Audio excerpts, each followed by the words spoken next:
If you're the kind of person who's looking to drive something economical, practical, that's also well built, you sure have a lot to choose from. But let's be honest, if you had the smallest amount of sense, you'd buy a Volkswagen Golf. They're fabulous cars, safe, quiet, reliable, and they've always come with a range of engines wider than the milkshake menu you get at Five Guys. From a cheap to ensure 1.4 litre for all you spotty 17-year-olds, thrifty TDI diesels for those of you simply given up on life, of course right at the top the GTI and VR6 models for those of you trying to relive their PlayStation glory days. They come in all sorts of body styles, whatever your needs. They've tried to design a Golf for everyone. A 3 or 5 door hatch, an estate, a saloon like the Bora or Jetta, depending on where you are in the world, and even a convertible. It's as easy and as versatile as a bottom shelf bottle of 7-in-1 shampoo. So you may be furiously screaming at your screens, Asel, isn't that a Beetle? And the answer is, it's not. You may think it's a Beetle and it looks like one too. How clever. But it really isn't. In fact, underneath its bubbly retro 1930s Porsche-esque design, it is a 4th generation Golf.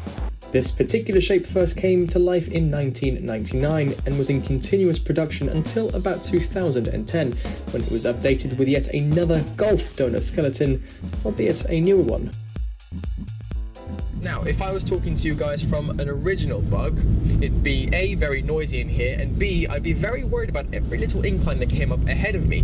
Those air-cooled engines may have sounded awesome, but the reality is, in the event of an accident, the only crumple zone would have been my face. Now, in contrast, this more modern model with its airbags and crumple zones, an accident in this would feel like falling on a very feathery pillow.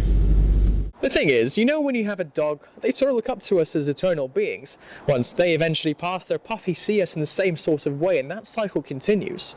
It's sort of the same thing with the Beetle. It's outlived us for the best part of a century. Having been our grandparents' first cars, your parents' first cars, or maybe it was even your first car. If you or your family haven't had one at some point, somebody close to you probably has. Okay, a quick break now for some important consumer advice. Yes. Yeah. No. Eh. Yes. Yes. That's enough consumer advice. Back to the main bit. Sad news is, as of July of 2019, the Beetle ceased production. That's the only time it's ever happened since the British took control of the factory in Wolfsburg, Germany at the end of 1945. 74 years! But the car behind me isn't a Beetle, and it infuriates me. The engine's in the wrong place, the wrong wheels are being driven, the dashboard is so long it takes up literally the entire interior, and it's totally pointless. But then I just look at it and think, the person who first bought this particular car in the city of Bath back in October of 2007 must have gone into the Volkswagen showroom to buy a Golf, and then must have had a vision of the future, realising just how boring their life could have turned out. That person made a very conscious decision to not only buy this bubbly bit of joy, but also to have it in a colour they call sunflower.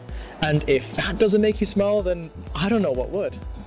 Look, it is flawed, and yes, it was expensive too, especially in comparison to the average hatchback.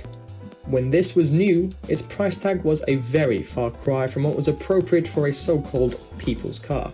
And yes, the original was conceived in drastically darker times, but this video isn't going to be a deep dive into the German history books. It was a lot of people's first car. It was the car a lot of people learned to drive in. It was the car a lot of people had their first kisses in. It was the car that took people on their first road trips, their first festivals, and subsequently their first marches.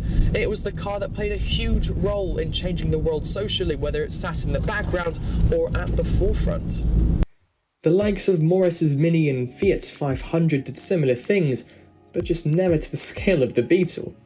To give you an idea of what I'm talking about, an incredible 6 million cheeky Cinquecentos were sold since 1957. An astonishing 10 million iconic Minis were sold since 1959. But the Beetle, an astronomical 23 million cars. more than twice the Mini and nearly 4 times the 500. Viewers, what we are looking at may not be an original Beetle, and far from it, but it is an attempt by a major manufacturer to bring back nostalgia. They engineered what is, at the time of filming, a 90-year-old design in conjunction with modern and very stringent safety standards. That's like finding your old PlayStation 1 and trying to load up a Blu-ray disc from your current PlayStation. It's just not going to work.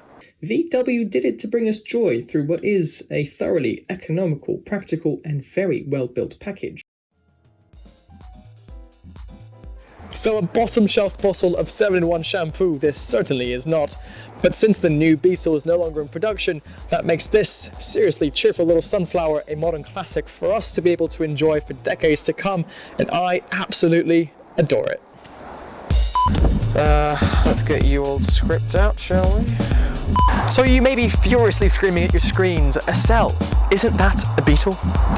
No. No. Isn't that no. So you may be thinking to yourself right now, no. Huh? Why have I made it so complicated? You said you could do this. I could. Yeah.